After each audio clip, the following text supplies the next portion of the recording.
On January 8, 1815, a monumental American victory was achieved here, the Battle of New Orleans. Louisiana had been a state for less than 3 years, but outnumbered Americans innovated. Outnumbered Americans used the tactics of the frontier to defeat a veteran British force trained in the strategy of the Napoleonic Wars. We as a nation had suffered humiliation and a measure of defeat in the War of 1812. Our national capital in Washington had been captured and burned. So the illustrious victory in the Battle of New Orleans was a powerful restorative to our national pride. Yet the victory at New Orleans actually took place 2 weeks after the signing of the armistice in Europe. Thousands died, although a peace had been negotiated. The combatants had not gotten the word. Yet the epic struggle nevertheless restored America's pride. Today, America can regain the sense of pride that existed before Vietnam. But it cannot be achieved by refighting a war that is finished as far as America is concerned.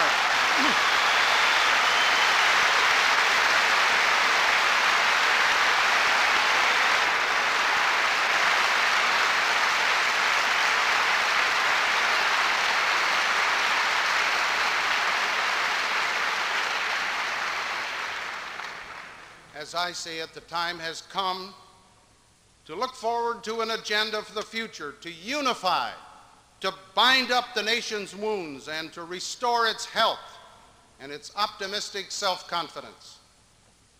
In New Orleans, a great battle was fought after a war was over. In New Orleans tonight, we can begin a great national reconciliation. The first engagement must be with the problems of today, but just as importantly, the problems of the future. That is why I think it is so appropriate that I find myself tonight at a university which addresses itself to preparing young people for the challenge of tomorrow. I ask that we stop refighting the battles and the recriminations of the past. I ask that we look now at what is right with America, at our possibilities and our potentialities for change and growth and achievement and sharing. I ask that we accept the responsibility of leadership as a good neighbor to all peoples and an enemy of none. I ask that we strive to become, in the finest American tradition, something more tomorrow than we are today.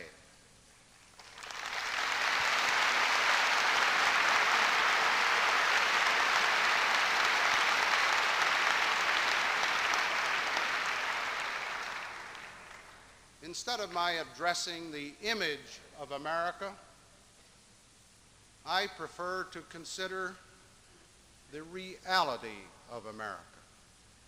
It is true that we have launched our bicentennial celebration without having achieved human perfection, but we have attained a very remarkable self-governed society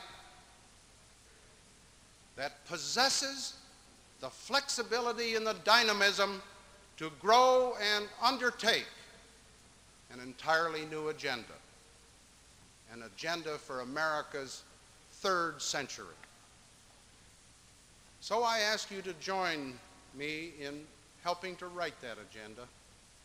I am as determined as a president can be to seek national rediscovery of the belief in ourselves that characterize the most creative periods in our nation's history.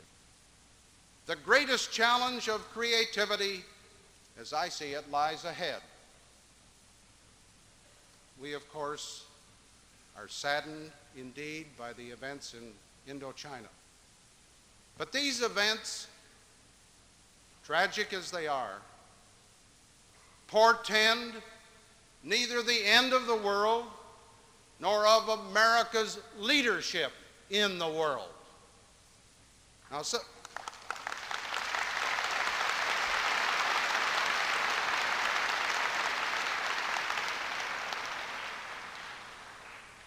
let me put it this way, if I might. Some tend to feel that if we do not succeed in everything, everywhere, then we have succeeded in nothing, anywhere. I reject categorically such polarized thinking. We can and we should help others to help themselves.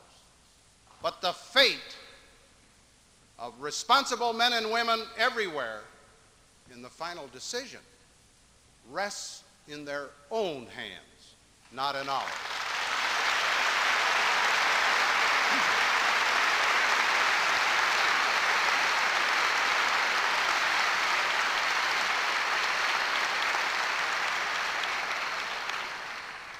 America's future depends upon Americans, especially your generation, which is now equipping itself to assume the challenges of the future, to help write the agenda for America.